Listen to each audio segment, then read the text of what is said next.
In this video, we'd like to provide educational input on the basics of artificial intelligence being applied in healthcare, but more broadly, when it was pioneered and how it has become a major media hot-button topic.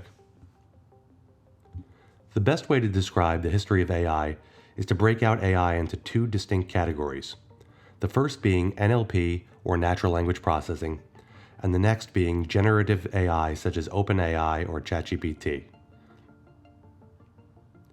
Developed in the 1950s, NLP, now categorized by language experts as traditional AI, uses the following process: finding and labeling data, training a model, and then making predictions. But for AMI, and the model that we've used over 20 years, is this indeed the correct process flow of how traditional NLP works? Well, yes and no, as it depends on the use case.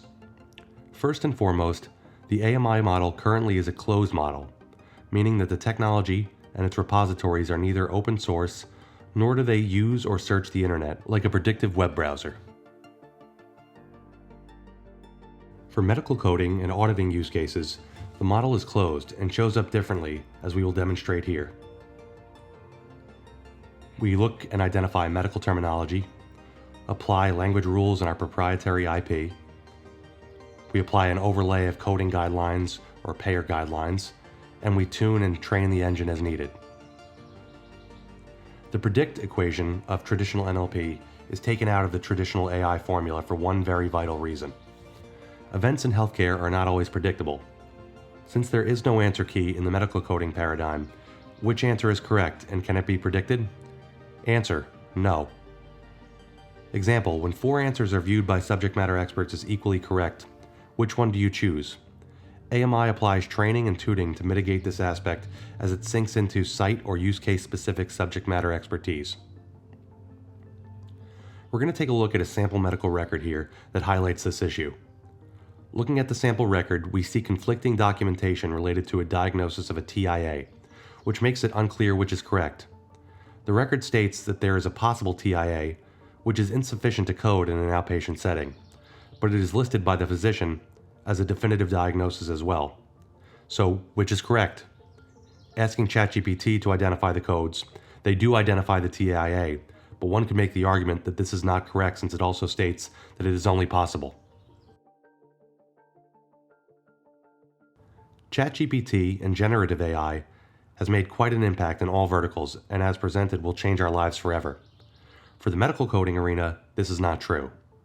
So let's dig into the formula for generative AI. Users input a simple prompt and quickly get a result. Material source or data repository is the internet. With generative AI, users from prompt could be a source of training if they choose to correct the predictive output for one particular case. Remember, the corrections and changes are now out there, open source. But again, does this generalize to other cases? While vastly simplified, this model looks intriguing. Anything abbreviated looks easier. After all, it goes out and predicts the right answer, with its declarative output statements. But in fact, anyone familiar with the subject matter, whether medical, administrative, provider, or insurance payer, need to look no further than at the AI equation as being too simplistic to address and manage the medical coding and auditing use cases. This can generalize to many other complex medical decision-making use cases used in healthcare all the time. Never mind the outside influences such as protections for PHI or HIPAA concerns, or how to input disparate file sources that need to be normalized for necessary medical records processing in all forms. In summary, while generative AI has many areas where it performs well, it does not perform well when the subject matter is complex such as healthcare, where the correct answer may be gray.